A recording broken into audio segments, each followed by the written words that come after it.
राज्यातील पावसाच्या आणि धरणांच्या बातम्या आपल्या मोबाईलवर पाहण्यासाठी आमचं चॅनेल सबस्क्राइब करा। सातारा जिल्ह्याच्या पश्चिम भागात पावसाने हाहाकार उडवलाय। संततधार पावसामुळे महाबळेश्वर परिसरातील जनजीवन विस्कळीत झाले।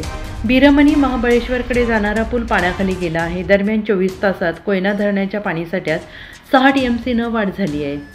सातारा जिल्ह्याच्या पश्चिम भागात तसेच कोयना धरण पाणलोट क्षेत्रात पावसानं धुमाकूळ घातलाय। पाणलोट क्षेत्रातील कोयना, नवजा आणि महाबळेश्वर येथे 24 तासात विक्रमी 657 मिलीमीटर पाऊस झालाय। संततधार पावसामुळे जनजीवन विस्कळीत झालं असून कोयना धरणात प्रतिसेकंद 70,000 क्युसेक वेगानं पाण्याची आवक सुरू आहे। संपूर्ण जिल्ह्यात शनिवारपासून पावसाचा जोर आहे। हवामान विभागानं अतिवृष्टीचा इशारा दिला होता आणि त्यानुसार शनिवारी दिवसभर मुसळधार पाऊस झाला। रविवारी दिवसभर मुसळधार पाऊस झाला। रात्रभर पावसाचा जोर होता आणि त्यामुळे नद्यांना पुराचं पाणी वाढले। सध्या नद्यांच्या पुराची धोका पातळीकडे वाटचाल सुरू आहे। पावसामुळे सखल भागात पाणी साचलेलं असून शेतांची तळी झाली आहे।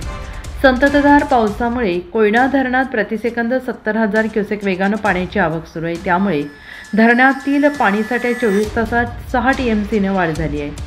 सोमवारी सकाळी 8 वाजता धरणातील पाणीसाठा 60.42 TMC वर पोहोचला होता। पाण्याची आवक वाढत राहिल्यास धरणाची पाणी पातळी नियंत्रित करण्यासाठी धरणातून लवकरच पाणी सोडलं जाऊ शकतं। कोयना धरण पाणलोट क्षेत्रातील महाबळेश्वरमध्ये 24 तासात सर्वाधिक 245 मिलीमीटर पावसाची नोंद झाली आहे।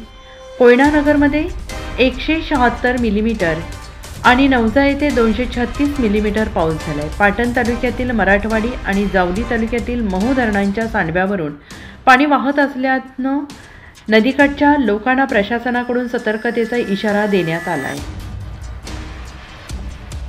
राज्यातील पावसाच्या आणि धरणांच्या बातम्या आपल्या मोबाईलवर पाहण्यासाठी आमचं चॅनेल सबस्क्राइब करा।